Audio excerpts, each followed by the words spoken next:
ವಿರಾಮದ ಬಳಿಕ ಕಾರ್ಯಕ್ರಮದಲ್ಲಿ ಮತ್ತೊಮ್ಮೆ ಸ್ವಾಗತ. ಇವತ್ತಿನ ಕರೆಂಟ್ ಅಫೈರ್ನಲ್ಲಿ ನಾವು ಚರ್ಚೆಯನ್ನು ಮಾಡ್ತಾ ಇದ್ವಿ. ಕರಾವಳಿ ಭಾಗದಲ್ಲಿ ದಿನಕ್ಕೊಂದರಂತೆ ಒಕ್ಕರಿಸ್ತಾ ಇರತಕ್ಕಂಥ ಹೊಸ ಕಂಪನಿಗಳು, ಕೈಗಾರಿಕೆಗಳ ಬಗ್ಗೆ. ಬಹಳ ಪ್ರಮುಖವಾಗಿ ಈ ಭಾಗದ ಜನರ ಮೇಲೆ ಈ ಕೈಗಾರಿಕೆಗಳನ್ನು ಹೇರುವಂಥ ಪ್ರಯತ್ನ ಆಗ್ತಾ ಇದೆ. ಕೃಷಿ ಭೂಮಿಯನ್ನು ಕಿತ್ತುಕೊಂಡು ಯಾವುದೋ ಇಂಡಸ್ಟ್ರಿಯಲಿಸ್ಟ್ ಬಂಡವಾಳಶಾಹಿಗಳಿಗೆ ಕೊಡ್ತಕ್ಕಂಥ ಒಂದು ಪ್ರಯತ್ನ ಆಗ್ತಾ ಇರುವಂಥದ್ದು. ಇದರ ಬಗ್ಗೆ ನಾವು ಚರ್ಚೆಯನ್ನು ಮಾಡ್ತಾ ಇದ್ವಿ.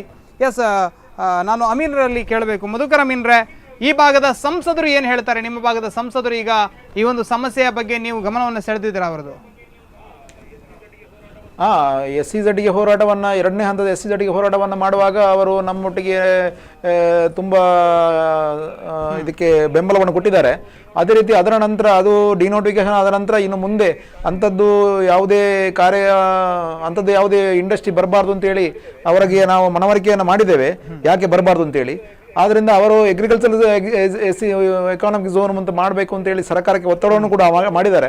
ಅದೇ ರೀತಿ ಇನ್ನು ಮುಂದೆ ಬರುವಂಥ ಒಂದು ಪ್ರಧಾನಮಂತ್ರಿಯವರ ಯಾವ ಸ್ಮಾರ್ಟ್ ಸಿಟಿ ಅಂತ ಇದೆ, ಅದು ಕೂಡ ಮಂಗಳೂರಿಗೆ ನಮಗೆ ಬಂದರೂ ಕೂಡ ಕೃಷಿಗೆ ಯಾವುದೇ ರೀತಿಯಲ್ಲಿ ಆತಂಕ ತೊಂದರೆ ಆಗದ ರೀತಿಯಲ್ಲಿ ಅದನ್ನು ಮಾಡಬೇಕು ಅಂತ ಬರೋದಿಲ್ಲ ಅನ್ನುವಂಥದ್ದು. ಆದರೆ ನಾನು ಬಹಳ ಪ್ರಮುಖವಾಗಿ ಈಗ SEZ ನ ಬಗ್ಗೆ ನಾನು ಕೇಳಬೇಕು. ಈಗ ಇದೇ ಒಂದು MRPL ನ ಸಹ ಉತ್ಪನ್ನಗಳು ಏನು ಪೆಟ್ರೋಕೆಮಿಕಲ್ಸ್ ಅನ್ನ, ಅದಕ್ಕೆ ಸಂಬಂಧಪಟ್ಟಂತ ಇನ್ನಷ್ಟು ಇಂಡಸ್ಟ್ರಿಗಳು ಬರ್ತಾ ಇವೆ ಮಂಗಳೂರಿಗೆ. ಅದರ ಬಗ್ಗೆ ಸಂಸದರು ಏನು ಹೇಳ್ತಾರೆ? ಅದರ ಬಗ್ಗೆ ಸಂಸದರು ಈ ಬಗ್ಗೆ ಯಾವುದೇ ಅಭಿಪ್ರಾಯವನ್ನು ಮಂಡಿಸಿಲ್ಲ. ಯಾವ ಅಂದರೆ ಇಲ್ಲಿ ಇದೇ ಹೀಗೆ ಸಮಸ್ಯೆ ಇರುವಂಥದ್ದು. ನಮ್ಮ ಯಾವುದೇ ಸಾರ್ವಜನಿಕರಿಗೆ SEZ ಬರುವಾಗ ನಾವು ಅದರ ಸಂಬಂಧಪಟ್ಟ ಸರ್ಕಾರಕ್ಕೆ ಅಥವಾ ಸಂಬಂಧಪಟ್ಟ ಅಧಿಕಾರಿಗಳಿಗೆ ಇದರ ಬಗ್ಗೆ ಮೂಲ ಚಿತ್ರವನ್ನು, ಸರಿಯಾದ ಚಿತ್ರಣವನ್ನು ಸಾರ್ವಜನಿಕರಿಗೆ ನೀಡಬೇಕು ಎಂಬ ಬಗ್ಗೆ ಕೇಳಿದಾಗ ಕೂಡ ಇಲ್ಲಿ ಯಾವುದೇ ಯಾವ ರೀತಿಯ ಕಾರ್ಖಾನೆಗಳು ಬರ್ತದೆ, ಯಾವ ರೀತಿಯ ಉದ್ದಿಮೆಗಳು ಬರ್ತವೆ ಅಂತೇಳಿ ಎಂಬುದರ ಬಗ್ಗೆ ವಿವರವಾದ ಒಂದು ಚಿತ್ರಣವನ್ನು ಸಾರ್ವಜನಿಕರಿಗೆ ನೀಡಬೇಕಾಗಿ ನಾವು ಆಗಾಗ ಒತ್ತಾಯ ಮಾಡಿಕೊಂಡು ಬಂದಿದ್ದೇವೆ. ಈವರೆಗೆ ಕೂಡ ಅಲ್ಲಿ ಯಾವ ರೀತಿಯ ಉದ್ದಿಮೆಗಳು ಬರ್ತವೆ ಅಂತ ಹೇಳಿ ನಮಗೆ ಯಾವುದೇ ರೀತಿಯ ಮಾಹಿತಿಯನ್ನು ಕೊಡ್ತಾ ಇಲ್ಲ. ಆದ್ರಿಂದ ಜನರಿಗೆ ಕೂಡ ಅದರ ಬಗ್ಗೆ ಯಾವುದೇ ಮಾಹಿತಿ ಇಲ್ಲ ಅಂತ ನಾನು ಹೇಳ್ತೇನೆ. Yes, okay sir. ಇಲ್ಲಿ ನಾನು ಬಹಳ ಪ್ರಮುಖವಾಗಿ ಕೇಳಬೇಕು, ಈ ರೀತಿಯ ಒಂದು ಇಂಡಸ್ಟ್ರಿಗಳು ಬರುವಂಥ ಸಂದರ್ಭದಲ್ಲಿ ಇವರು ಜನರಿಗೆ ಕೊಟ್ಟಂತ ಆಶ್ವಾಸನೆಗಳನ್ನು ಎಷ್ಟರ ಮಟ್ಟಿಗೆ ಉಳಿಸಿಕೊಳ್ತಾರೆ ಅನ್ನೋದು ದೊಡ್ಡ ಪ್ರಶ್ನೆ ಆಗುತ್ತೆ. ಯಾಕಂದ್ರೆ ನಾವು ಒಂದಷ್ಟು ಫೀಲ್ಡ್ಗೆ ಹೋಗಿ ಆ MRPL ಭಾಗದಲ್ಲಿ ಗಮನಿಸಿದಾಗ ಒಂದಷ್ಟು ಸಿರಾಮಿಕ್ ಬಾಲ್ಸ್ಗಳ ಒಂದು ಇಶ್ಯೂ ಇತ್ತು. ಯಾವುದನ್ನು ತಂದು ನಂದಿನಿ ನದಿಯ ಒಂದು ದಡದಲ್ಲಿ ಡಂಪ್ ಮಾಡ್ತಾ ಇದ್ದಾರೆ, ಅತ್ಯಂತ ವಿಷಕಾರಕವಾದಂತಹ ಬಾಲ್ಸ್ಗಳನ್ನು ಅನ್ನುವಂಥದ್ದು. ಇನ್ನೊಂದು ಕಡೆಯಲ್ಲಿ ಆ ಒಂದು MRPL ಭಾಗದಿಂದ ಹೊರ ಹೋಗತಕ್ಕಂಥ ಬಿಸಿ ನೀರು, ಅದನ್ನು ಕೂಡ ತಣ್ಣಗೆ ಮಾಡಿ ಕಳಿಸಬೇಕು ಅನ್ನುವಂಥ ಒಂದು ಇಶ್ಯೂ ಕೂಡ ಇತ್ತು. ಅದನ್ನು ನೋಡಿದರೆ ಬೈಕಂಪಾಡಿಯ ಏನು APMC ಇದೆ, ಅದರ ಒಳಗಡೆ ಅದಕ್ಕೋಸ್ಕರ ಶೆಡ್ ಮಾಡಿದ್ದಾರೆ. ಅಲ್ಲಿಂದ ಅದು ಪ್ಯೂರಿಫೈ ಆಗಿ ಕಡಲಿಗೆ ಹೋಗುತ್ತೆ ಅಂತ. ಆದರೆ ಮೀನುಗಾರರು ಹೇಳೋ ಪ್ರಕಾರ ಅದು ಆ ರೀತಿ ಕಡಲಿಗೆ ಹೋಗೋದಿಲ್ಲ, ಅದು ನೇರವಾಗಿ ಕಡಲಿಗೆ ಹೋಗ್ತಾ ಇದೆ, ಅದು ಕೇವಲ ಕಣ್ಣುಗಟ್ಟಿಗೆ ಮಾತ್ರ ಜನರ ಮುಂದೆ ಮಾಡಿಟ್ಟಿದ್ದಾರೆ ಅನ್ನುವಂಥ ಒಂದಷ್ಟು ವಾದವನ್ನು ಹೇಳಿದರು. ಅಂದರೆ ಎಲ್ಲೋ ಒಂದು ಕಡೆಯಲ್ಲಿ ತಾವು ಕೊಟ್ಟಂಥ ಯಾವುದೇ ಆಶ್ವಾಸನೆಗಳನ್ನು ಈ ಬೃಹತ್ ಕಂಪನಿಗಳು, ಕೈಗಾರಿಕೆಗಳು ಉಳಿಸಿಕೊಳ್ಳುವುದಿಲ್ಲ ಅನ್ನುವಂಥದ್ದು ಸ್ಪಷ್ಟ. ಹಾಗಾದ್ರೆ ರಾಜಕಾರಣಿಗಳು ಇದನ್ನ ಇಷ್ಟೊಂದು ದೊಡ್ಡ ಮಟ್ಟದ ಮೋಸಕ್ಕೆ ಸಪೋರ್ಟ್ ಅನ್ನ ಮಾಡಿ ಕೊನೆಗೆ ಜನರ ಮುಂದೆ ಹೇಗೆ ಹೋಗ್ತಾರೆ ಎಲೆಕ್ಷನ್ ಬಂದಂತ ಸಂದರ್ಭದಲ್ಲಿ? ಈಗಲೇ ಅಲ್ಲಿ ಈಗ ಹೋರಾಟ ನಡೀತಾ ಉಂಟು. ಆ ಭಾಗದ ಜನರಲ್ಲಿ ಬೇರೆ ಬೇರೆ ಬೈ ಪ್ರಾಡಕ್ಟ್ ಎಲ್ಲ ಬಂದಿದೆ, ಅದಕ್ಕೆ ಅಂತ ಹೋರಾಟ ನಡೀತಾ ಉಂಟು. ನಾನು ತಿಳಿದ ಪ್ರಕಾರ ಯಾರು ಕೊಡೋರು ಸರಿಯಾಗಿ ಸ್ಪಂದನೆ ಯಾರು ಕೊಡ್ಲಿಲ್ಲ. ನನಗೆ ಸ್ಪಷ್ಟ ಗೊತ್ತಿಲ್ಲ. ನಾನು ಕೂಡ ಲಾಸ್ಟ್ ಹೋದಾಗ ನಾನು ಕೇಳಿದ್ದೇನೆ, ಆವಾಗಲೇ ಮೈಕ್ ಹಿಡ್ಕೊಂಡು ಎಲ್ಲರೂ ಬೈದ್ಯಾರು, ಯಾರು ಬರ್ಲಿಲ್ಲ ಅಂತ ಹೇಳಿ. ಅದರಿಂದಾಗಿ ಅಲ್ಲಿ ಏನಾಗಿದೆ, ಸಮಸ್ಯೆ ಏನಾಗಿದೆ ಅಂತ ಹೇಳಿದ್ರೆ, ಇವರು ರಾಜಕಾರಣ ಇವರಂತಲ್ಲ, ಇಲ್ಲಿಯ ಒಂದು ಅವಿಭಜಿತ ದಕ್ಷಿಣ ಕನ್ನಡ ಜಿಲ್ಲೆಯ ಅದು ಫ್ಯಾಷನ್ ಹೇಗೆ ಅಂತ ಹೇಳಿದ್ರೆ, ರಾಜಕಾರಣಿಗಳು ನಾವು ಹೋರಾಟ ಮಾಡಿದ ತಕ್ಷಣ ಬಂದು ನಮ್ಮ ಸಭೆ ಬರ್ತಾರೆ, ಭಾಷಣ, ಎನ್ನ ಜೀವ ಪೋಂಡಲ ಬುಡುಪೂಜಿ, ಇದು ಒಂದು ಮಾಮೂಲಿ ಡೈಲಾಗ್. ಎನ್ನ ತಿಗಲದ ಮಿತ್ತು ಪೋಡು, ಇದು ಮಾಮೂಲಿ ಡೈಲಾಗ್. ಇಂಥದ್ದೆಲ್ಲ ಮಾತಾಡಿ ಹೋಗುವಂತಹದ್ದು. ಮತ್ತೆ ಅಲ್ಲಿ ಕಂಪನಿ ಇವರನ್ನು ಯಾರನ್ನೂ ಕೇರ್ ಮಾಡೋದಿಲ್ಲ. ಇದು ನನ್ನ ನೇರ ಆಪಾದನೆ, ಯಾರಿಗೂ ಬೇಸರದ್ರಡ್ಡಿಲ್ಲ. ಕಂಪನಿಯವರು ಯಾವ ML MP ಕೇರ್ ಮಾಡೋದಿಲ್ಲ. ಅಲ್ಲಿ ಏನಂತ ಹೇಳಿದ್ರೆ, ಪ್ರಿನ್ಸಿಪಲ್ ಸೆಕ್ರೆಟರಿ ಲೆವೆಲ್ ಅವ್ರಿಗೆ ಏನು ಆರ್ಡರ್ ಬರ್ತದೆ, DC ಏನು ಅದಕ್ಕೆ ಸಂಬಂಧಪಟ್ಟ ಇದು ಕೊಡ್ತಾರೆ, ಅದು ಬಿಟ್ರೆ ಇವ್ರದ್ದು ಯಾರ್ದು ಏನು ನಡೆಯುವುದಿಲ್ಲ. ಯಾಕಂತ ಹೇಳಿದ್ರೆ ಅವರಿಗೆ ಇನ್ಸ್ಟ್ರಕ್ಷನ್ ಆತರ ಇದೆ, ಅದು ಆ ಪಕ್ಷ ಈ ಪಕ್ಷ ಅಂತಲ್ಲ.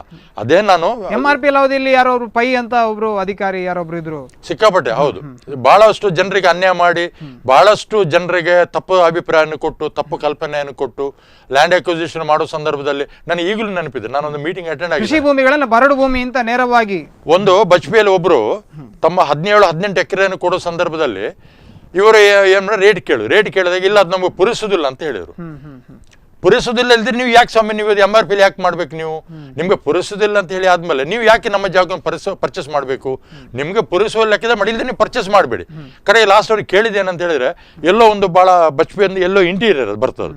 ಅವ್ರು ಕೇಳಿದಷ್ಟೇ, ನನ್ನ 17 ಎಕರೆ ಜಾಗ ಕೊಡ್ತಾನೆ, ನನಗೆ ಬಚ್ಪೆ ಪೇಟೆಯಲ್ಲಿ ನನಗೊಂದು ಅರ್ಧ ಎಕರೆ ಜಾಗ ಕೊಡಿ ಅಂತೇಳಿ. ಆಗ ಪೂರೈಸೋದಿಲ್ಲ ಅಂತ ಹೇಳೋದು ಮಾತು. 17 ಎಕರೆ ಅರ್ಧ ಎಕರೆ 1 ಎಕರೆ ಕೊಡ್ಲಿಕ್ಕೆ ಆಗದಿದ್ರೆ ಅಂತ ಕಂಪನಿಗಳು ಇಲ್ಲಿ ಬಂದ್ರೆ ಅದು ಎಷ್ಟು ಮಟ್ಟಿಗೆ ಲಾಭ ಬರ್ತದೆ? ಲಾಭ ಇಲ್ಲ. ಇನ್ನು ಕೆಲಸ ಇಲ್ಲ. ಮತ್ತೆ ನೀವು ಹಾಗೆ ಹೇಳಿದ್ರೆ ನೀವು 18ನೇ ಶತಮಾನಕ್ಕೆ ಎಳಿತೀರ ಅಂತ ಹೇಳಿ. 18ನೇ ಶತಮಾನ ಹೇಳುವುದಲ್ಲ, ಎಷ್ಟು ದೊಡ್ಡ ಅಮೆರಿಕದ ಪ್ರೆಸಿಡೆಂಟೇ ಆಗ್ಲಿ, ಭಾರತ ದೇಶದ ಸಾಮಾನ್ಯ ಪ್ರಜೆ ಆಗ್ಲಿ, ಬೆಳಿಗ್ಗೆ ಮಧ್ಯಾಹ್ನ ರಾತ್ರಿ 3 ಹೊತ್ತಿದ ಊಟ ಬೇಕೇ ಬೇಕು. ನಾವು ಅದ್ರ ಬಗ್ಗೆ ಮಾತಾಡೋಣ. ಇಂಗ್ಲಿಷಲ್ಲಿ ಮಾತಾಡಿದ ತಕ್ಷಣ ಹೈಫೈ ಅಂತ ಹೇಳಿ ಅವನು ದೊಡ್ಡ ಜನ ಅಲ್ಲ, ಕೋಟ ಹಾಕಿದ ತಕ್ಷಣ ಮರ್ಸಿಸ್ ಕಾಲದಲ್ಲಿ ತಿರುಗಿಸೋದು ದೊಡ್ಡ ಜನ ಅಲ್ಲ. ದೇಶ ಉದ್ಧಾರ ಆಗುದಿಲ್ಲ. ದೇಶದ ಉದ್ಧಾರ ಆಗ್ಬೇಕಾದ್ರೆ ಮಾನ ಮರ್ಯಾದೆಯಿಂದ ಒಂದು 3 ಹೊತ್ತು ಊಟ, ಮಾನ ಮುಸ್ಲಿಕ್ಕೆ ಒಂದು ಒಳ್ಳೆ ಬಟ್ಟೆ, ಇಷ್ಟು ಕೊಡ್ಲಿಕ್ಕೆ ನಾವು ಫಸ್ಟ್ ವ್ಯವಸ್ಥೆ ಮಾಡೋಣ. ನೀವು ಅದ್ರ ಬಗ್ಗೆ ನೀವು ಮಾತಾಡೋಣ, ಆಮೇಲೆ ನಾವು ಹೈಫೈ. ಎಸ್ ನಾನು ಇಲ್ಲಿ ಮಧುಕರ್ ಅಮೀನ್ ಅವರಲ್ಲಿ ಕೇಳಬೇಕು. ಈಗ ಪ್ರತಿಯೊಂದು ಕಂಪನಿಗಳು ಬರುವಂತಹ ಸಂದರ್ಭದಲ್ಲಿ ಜನರ ಆರೋಗ್ಯದ ಮೇಲೆ ಅದು ಬಿಡುಗಡೆ ಮಾಡತಕ್ಕಂಥ ಒಂದಷ್ಟು ವಾತಾವರಣ ಕಲುಷಿತ ಮಾಡತಕ್ಕಂಥ ಒಂದು ಅದರ ಏನು ಪರ್ಯಾವರಣಕ್ಕೆ ಹಾನಿ ಮಾಡುವಂತಹ ಅಂಶಗಳಿದೆ. ಅದರಿಂದಾಗಿ ಜನರ ಆರೋಗ್ಯಕ್ಕೆ ಹಾನಿ ಉಂಟಾಗ್ತದೆ ಅನ್ನುವಂಥ ಮಾತು ಪ್ರತಿ ಬಾರಿ ಕೇಳಿ ಬರುತ್ತೆ. ಈಗ ನಿಮ್ಮ ಭಾಗದಲ್ಲಿ MRP ಇರ್ಬೋದು, ಇಂತಹ ಹಲವಾರು ಕೈಗಾರಿಕೆಗಳು ಮಂಗಳೂರು ಭಾಗದಲ್ಲಿ ನೆಲೆ ಊರಿರುವಂಥದ್ದು, ಇವುಗಳಿಂದ ಜನಜೀವನದ ಮೇಲೆ ಅಥವಾ ಜನರ ಆರೋಗ್ಯದ ಮೇಲೆ ಯಾವ ರೀತಿಯ ಪರಿಣಾಮಗಳು ಉಂಟಾಗಿದೆ ಸರ್?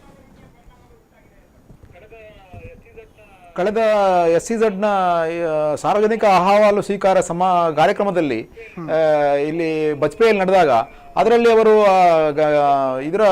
ಅವರ ಪ್ರಾಜೆಕ್ಟ್ನ ಡೀಟೇಲ್ ಅನ್ನ ಕರೆಕ್ಟಾಗಿ ಕ್ಲಿಯರ್ ಆಗಿ ಕೊಟ್ಟಿದ್ದಾರೆ. ಅದರಲ್ಲಿ ಈ ಒಂದು ಇಂಡಸ್ಟ್ರಿ ಸ್ಥಾಪನೆ ಆದ ನಂತರ ಜನರ ಆರೋಗ್ಯದ ಮೇಲೆ ಅದನ್ನು ಸರಿಪಡಿಸಲಾಗದ ರೀತಿಯಲ್ಲಿ ನಾವು ಒಂದು ಮಟ್ಟಕ್ಕೆ ತಲುಪುತ್ತದೆ ಅಂತೇಳಿ ಅವರು ಕ್ಲಿಯರ್ ಆಗಿ ಬರ್ತಿದ್ದಾರೆ. ಅದನ್ನು ನಾವು ಸಾರ್ವಜನಿಕರಿಗೆ ಅತ್ಯಂತ ಒತ್ತು ಕೊಟ್ಟು ಜನರಿಗೆ ಅದರ ಬಗ್ಗೆ ಹೆಚ್ಚಿನ ಜಾಗೃತಿಯನ್ನು ಮೂಡಿಸಲಿಕ್ಕೆ ನಾವು ಪ್ರಯತ್ನ ಮಾಡಿದ್ದೇವೆ. ಅದೇ ರೀತಿ ಇಲ್ಲಿ ಈಗ ಇಂಡಸ್ಟ್ರಿ ಸ್ಥಾಪನೆ ಆಗಿದೆ, MRPL ಆಗಿದೆ, BSF ಆಗಿದೆ, ಎಲ್ಲ ಆಗಿದೆ. ಅದರ ಸುತ್ತಮುತ್ತ ಆಗುವಂಥ ಜನರ ಮೇಲೆ ಆಗಿರುವಂಥ ಒಂದು ಏನು ಅವರ ಆರೋಗ್ಯದ ಮೇಲೆ ಏನು ಪರಿಣಾಮ ಆಗಿದೆ ಅದನ್ನು ಯಾರು ಕೂಡ ಯಾವುದೇ ರೀತಿಯಲ್ಲಿ ಇವನ ಜನಪ್ರತಿನಿಧಿಗಳು ಆಗಲಿ ಯಾರು ಕೂಡ ಅದನ್ನು ಅಷ್ಟೊಂದು ಸೀರಿಯಸ್ ಆಗಿ ಮಾತಾಡ್ತಾ ಇಲ್ಲ.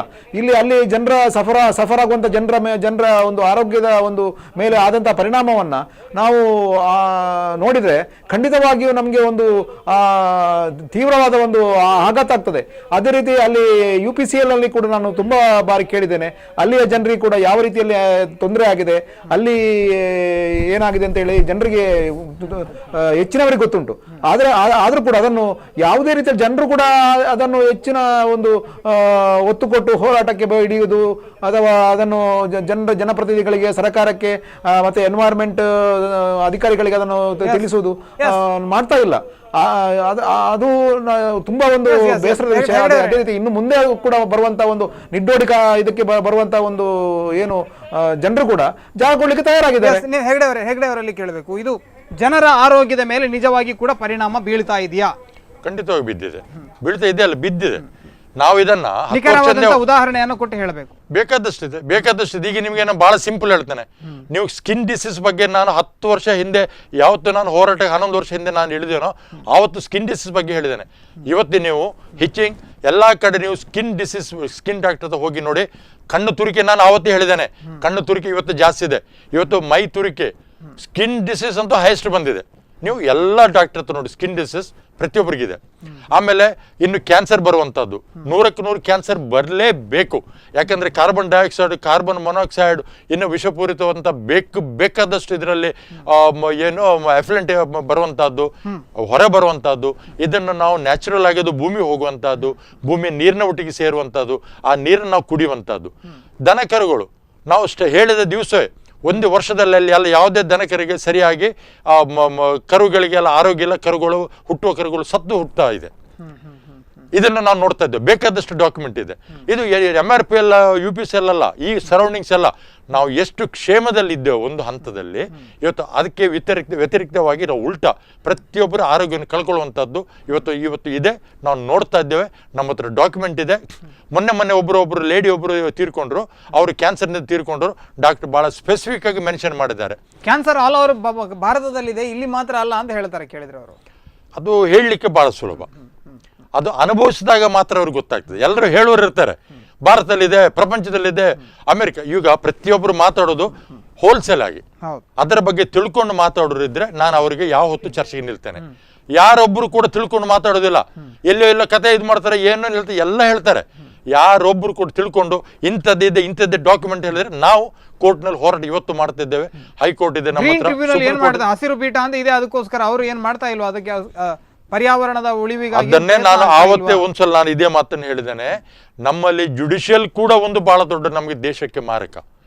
ಈಗ ಒಂದು ದೇಶದಲ್ಲಿ ಒಂದು ಅವ್ಯವಸ್ಥೆಯಲ್ಲಿ ಒಂದು ಕಂಪನಿ ರನ್ ಆಗ್ತಿದೆ, ಈ ಕಡೆ ಆದ್ರೆ ಕೇಸ್ ನಡೀತದೆ. ಏನ್ ಅರ್ಥ ಇದ್ರದು? ಈಗ ಒಂದು ಅವ್ಯವಸ್ಥೆ ಅಂತ ಹೇಳಿ ನಾವು ಕೊಟ್ಟಿದ್ದೇವೆ, ಅದು ಅವ್ಯವಸ್ಥೆ ಅಲ್ಲ ಅಂತ ಹೇಳಿದ ಮೇಲೆ ಇಂಡಸ್ಟ್ರಿ ರನ್ ಆಗ್ಲಿ. ಅವ್ಯವಸ್ಥೆ ಅಂತ ಹೇಳಿದ ಮೇಲೆ ಕೇಸು ನಡೀತದೆ, ಆದೇಶ ಮಾಡಬೇಕು, ಸರಿಯೋ ತಪ್ಪೋ ಅನ್ನೋದನ್ನ ಆದೇಶ ಮಾಡಬೇಕು, ಇಮಿಡಿಯೇಟ್ ಆಗಿ ಆಕ್ಷನ್ ತಗೊಳ್ಬೇಕಾದ್ರೆ within 24 hours let them take the action, yes or no. ಅದು ಮಾಡೋದು ಬಿಟ್ಟು ಇವಲ್ಲಿ ವರ್ಷಾನುಗಟ್ಲೆ, ಈಗ ನೋಡಿ ನಮ್ಮ UPSC ಸ್ಟಾರ್ಟ್ ಆಗಿ 2 ವರ್ಷ ಆಗ್ತಾ ಬಂತು. ಹಸಿರು ಪೀಠದಲ್ಲಿ ನಮ್ಮ ಕೇಸ್ ಇದೆ, ಹೈಕೋರ್ಟ್ನಲ್ಲಿ ನಮ್ಮ ಕೇಸ್ ಇದೆ, ಸುಪ್ರೀಂ ಕೋರ್ಟ್ನಲ್ಲಿ ನಮ್ಮ ಕೇಸ್ ಇದೆ. ಎಲ್ಲರಿಗೆ ಅಂತ ಹೇಳಿ ಫನ್ನೆಸ್ಟ್ ಪಾರ್ಟ್ ಯಾವ್ದಂತ ಹೇಳಿದ್ರೆ ಪಂಚಾಯತ್ ಲೈಸೆನ್ಸ್ ಇಲ್ಲ ಅದಕ್ಕೆ. ಈಗ ಮೊನ್ನೆ ಪಂಚಾಯತ್ನಲ್ಲಿ ಒಂದು ಎಂಟೈರ್ ಟೀಮ್ ಬೇರೆ ಬಂತು. ಮೊದಲು ಬಂದಂಥ ಟೀಮ್ನವರು ಅವರಿಗೇನೋ ಲಂಚ ಕೊಟ್ಟಿದ್ದಾರಂತೆ, ಇವರು ಕೊಟ್ಟಿದ್ದಾರಂತೆ, ಏನೋ ಬಂತು. ಈಗ ಎಂಟೈರ್ ಟೀಮ್ ಬಂತು. ಈಗ ಎಂಟೈರ್ ಟೀಮಿಗೆ ಅದಕ್ಕೆ ವಿರೋಧ ಇದೆ. ಬಂದ ಟೀಮ್ ಆ್ಯಕ್ಚುಲಿ ಬಿಜೆಪಿಯವರು ಆ ಕಂಪನಿಗೆ ವಿರೋಧ ಇದೆ. ಯಾವ ಲೈಸೆನ್ಸ್ ಕೊಡ್ಲಿಕ್ಕೆ ಆಗುದಿಲ್ಲ ಹೇಳುವಂಥ ಮಟ್ಟದಲ್ಲಿ ಅದು ನಡೀತಾ ಉಂಟು. ಹಾಗಾದ್ರೆ ಒಂದು ಬೇಸಿಕ್ ಪಂಚಾಯತ್ ಲೈಸೆನ್ಸೇ ನಮ್ಮ ಹತ್ರ ಇಲ್ಲ, ಫ್ಯಾಕ್ಟ್ರಿ ರನ್ ಆಗ್ತಿದೆ. ಜುಡಿಷಿಯಲಿ ನೀವು ಏನು ಮಾಡ್ತಾ ಇದ್ದೀರಿ? ಅದು ಕಂಟೆಂಪ್ಟ್. ನಾವು ಏನೋ ಮಾತಾಡಿದ್ರೆ ನೀವು ಹೇಳ್ತೀರಿ ಕಂಟೆಂಪ್ಟ್ ಆಫ್ ಕೋರ್ಟ್ ಅಂತೇಳಿ. ಕಂಟೆಂಪ್ಟ್ ಆಫ್ ಕೋರ್ಟ್ ಅಂತ ಹೇಳುವಂಥ ಜಡ್ಜ್ಮೆಂಟ್ ಅಗೇನ್ಸ್ಟ್ ಮಾತಾಡಿದ್ರೆ ಮಾತ್ರ, ಜಡ್ಜ್ಗಳು ತಪ್ಪು ಮಾಡಿದ್ರೆ ಅಲ್ಲ. ಇದು ನಮ್ದು ಏನಾಗಿದೆ ಅಂತ ಹೇಳಿದ್ರೆ, ಜುಡಿಷಿಯಲಿ ಯಾವುದೇ ಒಂದು ಕಂಪನಿ ಒಂದು ಹೋರಾಟ ಅಥವಾ ಯಾರಾದ್ರೆ ಒಂದು ಪಬ್ಲಿಕ್ ಇಂಟ್ರೆಸ್ಟ್ ಲಿಟಿಗೇಷನ್ ಹಾಕಿದ ತಕ್ಷಣ ಆಯ್ತಪ್ಪ ಇದೇನಿದೆ, ಇದರಲ್ಲಿ ಸತ್ಯಾಂಶ ಇದೆಯಾ ಇಲ್ವೋ, ಕಂಪನಿ ಕೆಲಸ ನಿಲ್ಸು, ನೀವು ಬೇಕಾದ್ರೆ ವಿದಿನ್ 24 hours ಆಕ್ಷನ್ ತಗೊಳ್ಳಿ, ನಾವು ಅಲ್ಲ ಅಂತ ಹೇಳೋದಿಲ್ಲ. ಇಲ್ಲಿ ಫ್ಯಾಕ್ಟ್ರಿ ರನ್ ಆಗ್ತಿದೆ, ಆ ಕಡೆ ಪಂಚಾಯತ್ ಲೈಸೆನ್ಸ್ ಇಲ್ಲ, ನೀವು ಪಂಚಾಯತ್ಗೆ ನೀವು ಟ್ಯಾಕ್ಸ್ ಕಟ್ಟಲಿಲ್ಲ, ಆ ಕಡೆ ಎನ್ವೈರ್ಮೆಂಟ್ ಕ್ಲಿಯರೆನ್ಸ್ ಇಲ್ಲ, ಈ ಕಡೆ ವೆಸ್ಟರ್ನ್ ಘಾಟ್ ಇದೆ, ನಿಮ್ಮ ಹತ್ರ ಪರ್ಮಿಷನ್ ಇಲ್ಲ, ನಿಮ್ಮ ಹತ್ರ ಟೋಟಲ್ ಇಲ್ಲೀಗಲ್. ಒಂದು 10-25 ಕೇಸ್ ಇಲ್ಲೀಗಲ್ ಇದೆ, but still your factory running. Yes ಇದರ ಬಗ್ಗೆ ಏನು ಹೇಳ್ತೀರಿ ಮಧುಕರ್ ಅಮೀನ್ ಅವರೇ? ಇಲ್ಲಿ ನ್ಯಾಯಾಂಗ ಮತ್ತು ನಮ್ಮ ಶಾಸಕಾಂಗಗಳೇ ಸೋಲಿದೆಯಾ ಎಲ್ಲೊಂದು ಕಡೆಯಲ್ಲಿ ಇಂತಹ ಕಂಪನಿಗಳನ್ನು ತಡೆಗಟ್ಟುವಂಥ ನಿಟ್ಟಿನಲ್ಲಿ? ಇದಕ್ಕೆ ಒಂದು ಸರಿಯಾದ ಒಂದು ರೂಪುರೇಷೆಗಳನ್ನ ಒಂದು ಯಾವುದೇ ಕಾನೂನು ಪ್ರಕಾರ ಇದ್ರೂ ಕೂಡ ಅದಕ್ಕೆ ಈ ಪರಿಸರ ಇಲಾಖೆ ಏನಿದೆ, ಪರಿಸರ ಮಂತ್ರಾಲಯ ಏನಿದೆ, ಅದಕ್ಕೆ ಸರಿಯಾಗಿ ಕ್ಯಾರಿಂಗ್ ಕೆಪಾಸಿಟಿ ಸ್ಟಡಿ ಮಾಡದೆ ಇಲ್ಲಿರುವಂತಹ ಒಂದು ಧಾರಣಾ ಸಾಮರ್ಥ್ಯ ಏನಿದೆ, ಆ ಧಾರಣಾ ಸಾಮರ್ಥ್ಯಕ್ಕೆ ಅನುಗುಣವಾಗಿ ನಾವು ಇಲ್ಲಿ ಇಂಡಸ್ಟ್ರಿಯಲ್ ಮಾಡಬೇಕು ವಿನಃ ಇಲ್ಲಿ ಪೋರ್ಟ್ ಇದೆ ಅಥವಾ ಇಂಟರ್ನ್ಯಾಷನಲ್ ಏರ್ಪೋರ್ಟ್ ಇದ್ದ ಕಂಪನಿಗಳನ್ನು ಇಲ್ಲೇ ತಂದು ಹಾಕಿದ್ರೆ ಇಲ್ಲಿಯ ಒಂದು ಎಲ್ಲ ರೀತಿಯಿಂದ ಕೃಷಿ ಸಂಸ್ಕೃತಿಗೆ ಹಾನಿ, ಇಲ್ಲಿಯ ಜನರ ಒಂದು ವಿಶೇಷವಾದ ಒಂದು ಸಂಸ್ಕೃತಿಗೆ ಒಂದು ಧಕ್ಕೆ ಬರ್ತದೆ. ಆದ್ರಿಂದ ಇದರಲ್ಲಿ ಸಂಬಂಧಪಟ್ಟ ಎಲ್ಲರನ್ನೂ ನಾವು ಜವಾಬ್ದಾರಿ ಮಾಡಬೇಕಾಗ್ತದೆ. ಕೇವಲ ಒಂದು ಪರಿಸರ ಮಂತ್ರಾಲಯ ಮತ್ತೆ ಸರ್ಕಾರ ಇರ್ಬೋದು, ಸೆಂಟ್ರಲ್ ಗವರ್ಮೆಂಟ್ ಇರ್ಬೋದು, ಅಥವಾ ಕೋರ್ಟ್ ನ್ಯಾಯಾಂಗ ವ್ಯವಸ್ಥೆ ಇರ್ಬೋದು, ಇದಕ್ಕೆ ಜನಪ್ರತಿನಿಧಿಗಳು ಕೂಡ ಮೂಲ ಕಾರಣ ಅಂತ ನಾವು ಖಂಡಿತವಾಗಿ ಹೇಳ್ಬೋದು. ಎಸ್, ಓಕೆ, ಧನ್ಯವಾದಗಳು ಅಮೀನ್ ಅವರೇ. ಕೊನೆಯದಾಗಿ ಏನು ಹೇಳಿಕೆ ಬಯಸ್ತೀರಾ ಸರ್? ಕರಾವಳಿ ಒಂದು ಡಂಪ್ ಯಾರ್ಡ್ ಆಗ್ತಾ ಇದೆ, ಕರಾವಳಿ ಕೈಗಾರಿಕೆಗಳು ಬರ್ತಾ ಇವೆ, ಕರಾವಳಿ ಡಂಪ್ ಯಾರ್ಡ್ ಆಗ್ತದೆ ಅಂತ ನಾನು ಹೇಳ್ಕೊಂಡು ಬಂದಂತ ಮಾತು. ಯಾಕಂತ ಹೇಳಿದ್ರೆ ರಾಜಕಾರಣಿಗಳ ಪಾತ್ರ ಏನು ಇದನ್ನ? ರಾಜಕಾರಣಿಗಳ ಪಾತ್ರ, ಜನರು ನೆಟ್ಟಗೆ ಆದ್ರೆ ರಾಜಕಾರಣಿಗಳು ನೆಟ್ಟಗೆ ಆಗ್ತಾರೆ. ನಾನು ಈಗ ಏನ್ ಮಾಡ್ತಂದ್ರೆ ಪ್ರತಿಯೊಬ್ಬರ ನಾಗರಿಕರು ನಮ್ಮ ಜವಾಬ್ದಾರಿ, ಪ್ರಜಾಪ್ರಭುತ್ವ ವ್ಯವಸ್ಥೆಯಲ್ಲಿ ನಮ್ದು ರೈಟ್ಸ್ ಅಂಡ್ ಡ್ಯೂಟೀಸ್ ಅದನ್ನ ನೀವು ತಿಳ್ಕೊಳ್ಬೇಕು. ನೀವು ಒಂದು ಪಕ್ಷವನ್ನ ಬ್ಲೈಂಡ್ ಬಿಲೀಫ್ ಮಾಡಬಾರ್ದು. ನಾನು ಮೋದಿಜಿ ಫಾಲೋವರ್ ಇರ್ಬೋದು, ಆದ್ರೆ ಬ್ಲೈಂಡ್ ಬಿಲೀಫ್ ನಾ ಮಾಡಬಾರ್ದು. ನಮ್ಮ ಒಬ್ಬ ಕಾಂಗ್ರೆಸ್ಗೆ ಒಬ್ಬ ನಮ್ಮ ನಾಯಕರು ಇರ್ಬೋದು, ಬ್ಲೈಂಡ್ ಬಿಲೀಫ್ ಮಾಡಬಾರ್ದು. ಸ್ವಾಮಿ ನೀವು ಮಾಡಿದ್ದು ಸರಿನೋ ತಪ್ಪು, ಸರಿ ಮಾಡಿದ್ರೆ ಅವರಿಗೆ ನಾವು ಸಪೋರ್ಟ್ ಮಾಡ್ಬೇಕು, ತಪ್ಪು ಮಾಡಿದ್ರೆ ಸ್ವಾಮಿ ನೀವು ತಪ್ಪು ಮಾಡ್ತಾ ಇದ್ರಿ, ಇದು ನೀವು ಮಾಡ್ಬಿಟ್ಟಿದ್ರೆ ಎಚ್ಚರಿಕೆ ಅವರ ಪಕ್ಷದವ್ರು ಮಾಡಬೇಕು. ಇಲ್ಲಿ ಉಲ್ಟಾಗಿದೆ. ಒಂದು ಸಂದರ್ಭದಲ್ಲಿ ಈಗ ನೋಡಿ, ಅಮೆರಿಕದಲ್ಲಿ 2 ಪಾರ್ಟಿ, ಆ ಒಂದು ಕಾಂಗ್ರೆಸ್ ಮತ್ತೆ ಒಂದು ಡೆಮೊಕ್ರೆಟ್, 2 ಪಾರ್ಟಿಯಲ್ಲಿ ಏನ್ ಹೇಳ್ತಾರೆ ಅವರು, ಅವರ ಪಕ್ಷದ ಲೀಡರ್ ಅನ್ನ ಆರಿಸುವಂತ ಕೆಲಸ ಆ ಭಾಗದ ಯಾರು ಆ ಲೋಕಲ್ ಬಾಡಿ ಮಾಡುವಂತದ್ದು. ನಮ್ಮಲ್ಲಿ ಯಾರು ಮಾಡುವಂತದ್ದು? ನಮ್ಮಲ್ಲಿ ನೇರವಾಗಿ ಡೆಲ್ಲಿ ನಾವು ಬ್ಯಾಗ್ ಹಿಡ್ಕೊಂಡು ಹೋಗ್ಬೇಕು. ಸ್ವಾಮಿ ಎಷ್ಟಿದೆ ನಿಮ್ಮ ಬ್ಯಾಗಿನ ಭಾರ, ಅದರ ಮೇಲೆ ನಿಮ್ಗೆ ಸೀಟ್ ಸಿಗ್ತಾರೆ, ನಿಂತವ್ರು MLA ಆಗಿ ಇಂಥವ್ರು MP ಆಗಿ ಅಂತೇಳಿ. ಅದು ಯುರೋಪಿಯನ್ ಕಂಟ್ರೀಸ್ ನಡೆದಿಲ್ಲ. ಅದನ್ನೇ ನಾನು ಹೇಳ್ತಾ ಇರೋದು, ನಾವು ಜನರು ಬ್ಲೈಂಡ್ ಆಗಿ ನಾವು ಒಂದು ಪಕ್ಷವನ್ನು ನಂಬುವಂತದ್ದು, ಬ್ಲೈಂಡ್ ಆಗಿ ಒಬ್ಬ ನಾಯಕರು ನಂಬುವಂತದ್ದು ಫಸ್ಟ್ ನಾವು ಬಿಡಬೇಕು. ಅಲ್ಲಿಗೆ ಆಗ್ತದೆ. ಮತ್ತೆ ಕರ್ನಾಟಕ ಕರಾವಳಿ ಡಂಪಿಂಗ್ ಯಾರ್ಡ್ ಆಗ್ತಂತ ನಾನು ಅವತ್ತೇ ಹೇಳಿದ್ದೇನೆ. MRP ಆಯ್ತು, BSF ಆಯ್ತು, MCF ಆಯ್ತು, ಏರ್ಪೋರ್ಟ್ನ ನೀವು ಲೋಡ್ ನೋಡಿ, ಅದು ಎಷ್ಟು ಅದಕ್ಕೆ ಸಾಮರ್ಥ್ಯ ಇದೆ ಅಂತೇಳಿ. ಇಷ್ಟು ದೊಡ್ಡ ಇಂಡಸ್ಟ್ರಿ ಬಂದ್ರೆ ನಿಮ್ಮ ಏರ್ಪೋರ್ಟ್ಗೆ ಸಾಮರ್ಥ್ಯ ಇಲ್ಲ ಅಲ್ಲಿ, ಅದು ಇಟ್ಸ್ ಲೈಕ್ ಟೇಬಲ್ ಟಾಪ್. ಆಮೇಲೆ ವಿಮಾನ ದುರಂತ ಆಯ್ತು, ಯಾರು ವಿಮಾನ ದುರಂತ ಬಗ್ಗೆ ಮಾತಾಡ್ಲಿಲ್ಲ. ಇನ್ನು ಕೂಡ ಅದರ ಬಗ್ಗೆ ಮೌನ ಪ್ರಾರ್ಥನೆ, ಅವರ ಬಗ್ಗೆ ಪ್ರಾರ್ಥನೆ ಸತ್ತವರ ಬಗ್ಗೆ ಮಾಡ್ತಾರೆ ಹೊರತು ವಿಮಾನ ದುರಂತ ಯಾಕಾಯ್ತು? ಇವತ್ತು ಕೂಡ ಸೇಮ್ ಪ್ರಾಬ್ಲಮ್, ಇವತ್ತು ಕೂಡ ನಾವು ಆ ಪ್ರಾಬ್ಲಮ್ ಅನ್ನು ಫೇಸ್ ಮಾಡ್ತಿದ್ದೇವೆ. ನದಿ ತಿರುಗಿ ಯೋಜನೆ ಮಾಡ್ತೇವೆ. ಇನ್ನೊಂದು ಬಹಳ ಮುಖ್ಯ ಹೇಳ್ತಿದ್ದೇನೆ, ಇವತ್ತು ಸ್ಟ್ರೈಕ್ ಆಗ್ತದೆ ಸಕಲೇಶ್ಪುರದಲ್ಲಿ. ನಮಗೆ ಕೋಸ್ಟಲ್ ಬರ್ತಕ್ಕಂಥ ಯಾವುದೇ ರೋಡ್ ಸರಿ ಇಲ್ಲ.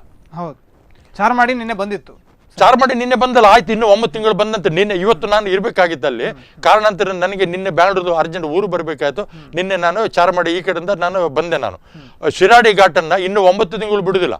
ಇವತ್ತು ಸಕಲೇಶ್ಪುರದಲ್ಲಿ ಸ್ಟ್ರೈಕ್ ಅದು. ಯಾಕಂತ ಹೇಳಿದ್ರೆ ಇವರು ನೀವು ಸಕಲೇಶ್ಪುರ ನೀವು ರೋಡ್ ನಿಮ್ಮ ಇಲ್ಲ, ಈ ಕಡೆ ಚಾರ್ಮಾಡಿ ಇಲ್ಲ, ಆ ಕಡೆ ಬಾಳೆಬೇರೆ ಘಾಟಿ ಇಲ್ಲ, ನೀವು ಕೆಳಗೆ ಯಾರು ಬರಲೇಬೇಡಿ, ಇದನ್ನು ಮೆಗಾ ಇಂಡಸ್ಟ್ರಿಯಲ್ ಝೋನ್. ಅದಕ್ಕೆ ನಾನು ಯಾವತ್ತೂ ಹೇಳಿದ್ದೇನೆ, ಸ್ವಾಮಿ ನೀವು ಇದೆಲ್ಲ ಬಿಟ್ಬಿಡಿ, ಇದನ್ನು ಮೆಗಾ ಇಂಡಸ್ಟ್ರಿಯಲ್ ಝೋನ್ ಮಾಡಿ ಡಿಕ್ಲೇರ್ ಮಾಡಿಬಿಡಿ. ಕರ್ನಾಟಕ ಕರಾವಳಿಯನ್ನು ಇಂಡಸ್ಟ್ರಿ ಝೋನ್ ಮಾಡಿ ಹೊಗೆಯನ್ನು ಆ ಕಡೆ ಬ್ಯಾಂಗ್ಳೂರು ಬಿಡಿ, ನಿಮ್ಮ ಎಫ್ಲೆಂಟ್ ಅನ್ನು ಸಮುದ್ರಕ್ಕೆ ಬಿಡಿ. ಅಲ್ಲಿಗೆ ನಾವು ಉದ್ಧಾರ ಆಯ್ತು ಕೋಸ್ಟಲ್ ಕರ್ನಾಟಕ. ಯಾವತ್ತೂ ಹೇಳ್ತಾ ಬಂದೇನೆ, ಬಹಳ ದೊಡ್ಡ ತಪ್ಪಿದು. ಎಲ್ಲಾ ರಾಜಕಾರಣಿಗಳು ಎಚ್ಚೆತ್ತು ಇದು ನಮ್ಮ ಊರನ್ನ ನಾವು ದೇಶಕ್ಕೆ ನಮ್ಮ ಕೊಡುಗೆ ಏನಂತ ಹೇಳುವಂತದ್ದು ತಿಳ್ಕೊಂಡು ವ್ಯವಸ್ಥಿತವಾಗಿ ನಮ್ಮ ಕರ್ನಾಟಕ ಕರಾವಳಿಯನ್ನ ತುಳುನಾಡನ್ನು ಇವರು ರಕ್ಷಣೆ ಮಾಡಿದ್ರೆ ಏನೋ ದೇವರು ಅವರಿಗೆ ಒಂದು ಒಳ್ಳೆ ಆಶೀರ್ವಾದ ಕೊಡ್ಬೋದು, ನಮ್ಮ ಊರು ಉಳಿಬಹುದು ಅಂತ ಹೇಳುವಂತ ನಮ್ಮ ಒಂದು ಆಸೆ. ಧನ್ಯವಾದಗಳು ಸರ್, ಬಹಳಷ್ಟು ಮಾಹಿತಿಯನ್ನು ಕೊಟ್ಟರೆ. ವೀಕ್ಷಕರೇ, ಬಹಳ ಪ್ರಮುಖವಾಗಿ ನಾವು ಇಬ್ಬರು ಪರಿಸರ ತಜ್ಞರು ಮತ್ತು ಹೋರಾಟಗಾರರೊಂದಿಗೆ ಚರ್ಚೆಯನ್ನು ಮಾಡ್ತಾ ಇದ್ವಿ. ಕರಾವಳಿ ಕರ್ನಾಟಕದ ಭಾಗ ಏನಿದೆ ಇದು ಡಂಪ್ ಯಾರ್ಡ್ ಆಗ್ತಾ ಇದೆಯಾ? ಎಲ್ಲೋ ಒಂದು ಕಡೆಯಲ್ಲಿ ಎಲ್ಲಿಗೂ ಸಲ್ಲದಿದ್ದದ್ದು ನಮ್ಮ ಕರಾವಳಿಗೆ ಸಲ್ಲುತ್ತಾ ಇದೆ. ಎಲ್ಲೋ ತದಡಿಯಲ್ಲಿ ಆಗಬೇಕಾದಂಥ ಯೋಜನೆಗಳು ಈ ಭಾಗಕ್ಕೆ ನಿಡ್ಡೋಡಿಗೆ ಬರುವಂಥದ್ದು, ಈ ರೀತಿಯಾಗಿ ಹಲವೊಂದು ಕಡೆಗಳಲ್ಲಿ ಎಲ್ಲ ಕಡೆಗಳಲ್ಲಿ ಪ್ರತಿಭಟನೆ ಆದರೆ ಕೊನೆಗೆ ಬಂದು ಅದು ನೆಲೆಗೊಳ್ಳುತ್ತಾ ಇರುವಂಥದ್ದು ನಮ್ಮ ಕರಾವಳಿಯಲ್ಲಿ. ಹಾಗಾದರೆ ಎಲ್ಲೋ ಒಂದು ಕಡೆಯಲ್ಲಿ ನಾವು ಜನರು ಇದನ್ನು ಕಂಡು ಕಾಣದ ಹಾಗೆ ಕುರುಡಾಗಿ ಅದನ್ನು ಸ್ವೀಕಾರ ಮಾಡ್ತಾ ಇರೋದೇ ನಮ್ಮ ತಪ್ಪಾಗಿದೆಯಾ, ಅಥವಾ ಇದರ ಪರಿಣಾಮವನ್ನು ನಮ್ಮ ಮುಂದಿನ ಪೀಳಿಗೆಗಳು ತಮ್ಮ ಜೀವಮಾನವಿಡೀ ಅದನ್ನು ಅನುಭವಿಸುವಂಥ ಒಂದು ದಿನಗಳಿದೆ. ಹಾಗಾಗಿ ದಯವಿಟ್ಟು ಪರಿಸರವನ್ನು ರಕ್ಷಣೆ ಮಾಡುವಂಥ ನಿಟ್ಟಿನಲ್ಲಿ ಎಲ್ಲರೂ ಕೂಡ ಕಾರ್ಯತತ್ಪರರಾಗಬೇಕು. ನ್ಯಾಯಾಂಗ ಇರ್ಬೋದು, ಶಾಸಕಾಂಗ ಇರ್ಬೋದು, ಇದೆಲ್ಲದರ ಜೊತೆಗೆ ಜನರು ಕೂಡ ಕೈಯನ್ನು ಜೋಡಿಸಿ ಕರಾವಳಿ ಭಾಗದಲ್ಲಿ ಬರ್ತಾ ಇರತಕ್ಕಂಥ ಈ ಒಂದು ಅಪಾಯಕಾರಿ ಉದ್ದಿಮೆಗಳನ್ನು ತಡೆಯುವಂಥ ನಿಟ್ಟಿನಲ್ಲಿ ಕೆಲಸವನ್ನು ಮಾಡಬೇಕು ಅಂತ ಹೇಳ್ತಾ ಈ ಕಾರ್ಯಕ್ರಮ ಮುಕ್ತಾಯಗೊಳಿಸ್ತಾ ಇದ್ದೇನೆ. ನಿಮ್ಮನ್ನು ಸುದ್ದಿ ಮತ್ತು ಮನೋರಂಜನೆಗಾಗಿ ನೋಡ್ತಾ ಇರಿ ಸ್ಪಂದನ ವಾಹಿನಿ. ನಮಸ್ತೆ.